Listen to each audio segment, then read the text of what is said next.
Hello, everybody. It's the morning after Labour Party in government. We thought it'd be useful to do a quick analysis.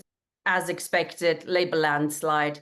And it's quite interesting. I had quite a few messages from friends, normal friends, who were quite excited about it. And it's sometimes perhaps quite easy to forget on the left that how much people have been looking forward to getting rid of the Tories. And it is beautiful to see some of them losing, Penny Murdo, Rees-Mogg, Sharp, Liz Truss, etc., etc. But I think that's very much about it. The very low turnout really reflects the lack of enthusiasm. It's mainly the Tories losing, not Labour winning. And there's not a lot of difference between the two. There were some outer Labourites, if you might call them that, like the Alliance for Workers' Liberty, what's left of the Campaign for Labour Party Democracy and Labour Representation Committee, who are expecting some sort of crisis of expectations now. But I don't think there's much chance of that happening. He's now seen by capital as the more reliable servant of capital than the Tories, which are an embarrassment. What do you think, Ian? I've heard it described as a loveless landslide, where people have voted for Labour with no enthusiasm. Yes, I mean, people are glad to see the back of the Tories, utterly corrupt and miserable 14 years under those. But there isn't a great deal of enthusiasm for Labour. I mean, Wes Streeting, for example, I think saw a reduction in his vote on the basis that people know he's been out there saying how effectively talking about the privatization of the NHS or an increased role for the private sector, which is a code for the same thing. It's interesting to note that more people voted for Corbyn in 2017 and 2019. More people voted for Corbyn in this election than Starmer. So it just goes to show that there is an audience for left ideas and progressive policies, however inchoate and undeveloped they are. Corbyn held on to his seat convincingly with a majority of about 8,000. Reports during the campaign that they were neck and neck were always a bit suspicious. I know Islington North very well, and I always thought he would romp home. I mean, I think both sides were playing a bit of a game there, so that voter apathy didn't adversely affect the result. And a couple of independents, of course, have won on a pro-Palestine ticket, which is magnificent. I mean, the thought that Jonathan Ashworth has been dumped out on his ear by Shocker Adam, although, of course, we don't know where he stands politically, and Iqbal Mohammed, who also beat a Labour candidate on a pro-Palestine ticket. At least there will be two voices that will be passionately pro-Palestinian in the House of Commons. One of the interesting things as well is, of course, the rise of the Reform Party. Although they only got 4 seats, there were a lot of constituencies where they pushed the Tories into third place. And there were also a lot of constituencies where if you add together the Reform vote and the Tory vote, they are greater than the Labour vote, which is something worrying for the next election, perhaps. Tories in disarray, but yeah, that might be a temporary thing. I think I've heard it say quite a few times that the Tories are dead. That's the end of them. I think they're going through a small phase of readjustment, and yeah, if they get it together with Reform, very much the same constituency, isn't it? I mean, if you actually look at the figures, most of what the Tory party lost went to Reform. The Labour Party hardly increased their share of the vote. Reform got 14%, which is quite a lot. But because of the undemocratic voting system, that's only, it only translates into 4 seats. Same with the Labour Party. They've now hold 65% of the seats, having received just 35%, just over 35% of the vote of those who even voted. So it's in a minority government now, if you want to look at that. It's a huge democratic deficit, that first past the post system, which of course also entirely disenfranchises the left and makes it very difficult for the left to get together and get its act together, and continues to lead to splits, etc., etc. So let's look a little bit at the results for the left. Generally, not great, has to be said. Tusk, the trade union and socialist coalition of the Socialist Party, got 12,562 votes.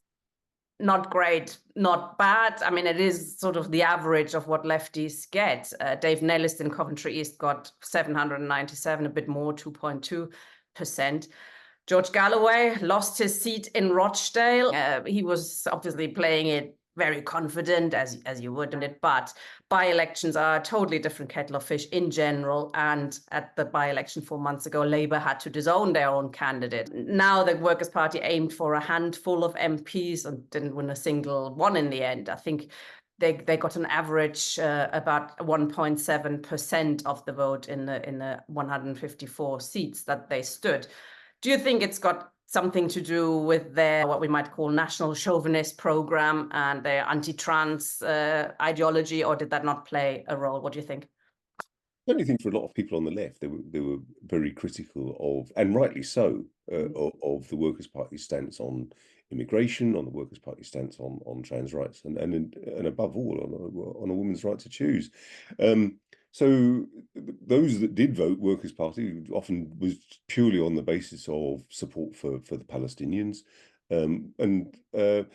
but you know they are quite conservative and nationalist. I mean, he goes so far as to call it a red-brown party, so red with a sort of fascistic tinge.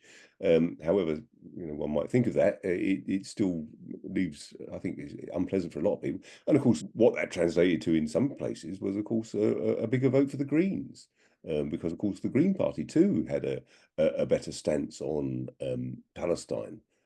Record 4 seats now. I mean, should we, as Marxists, view them as a progressive, real alternative for the left? I would argue not, in the sense that they are an overtly pro-capitalist party, and if one looks at the Greens in power, for example, in Germany, in Germany they're prepared to support the NATO proxy war against Russia. So the idea that the Greens represent a progressive force.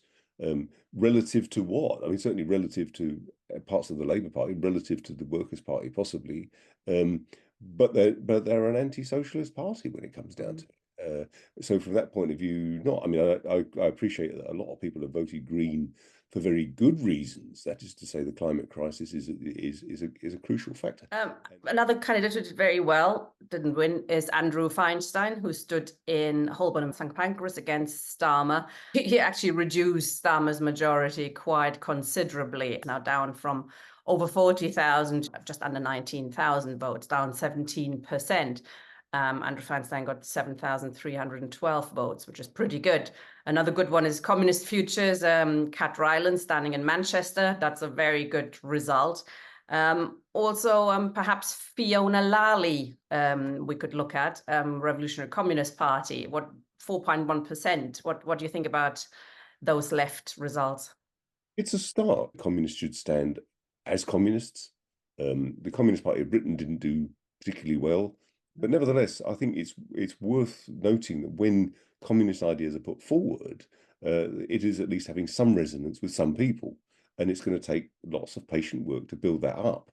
But I think we should stand expressly as communists and expressly on what a communist society would be like in the future.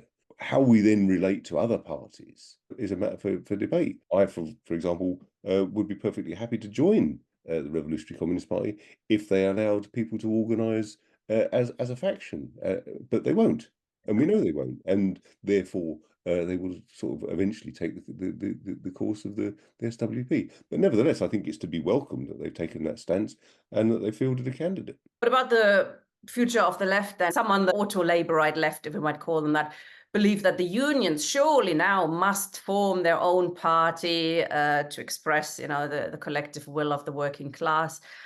I think that's a bit dubious, actually, considering that they probably have more to gain by staying with the Labour Party. They're getting crumbs from the table, perhaps, by staying affiliated and having still 50% of the vote at Labour Party conference. There's another, perhaps, is the Collective Party, which is actually a company, just like Nigel Farage's Reform. It is registered as a company rather than an actual party, a democratic party. Might Jeremy Corbyn join this? What kind of party is it going to be? What then? And how should Marxists relate to such formations? What do you think? Corbyn's obviously got some kind of plan going. I mean, his sort of peace, justice, and apple pie organisation has been going for a while. It's not difficult to see how he would want to have some kind of alliance of that nature.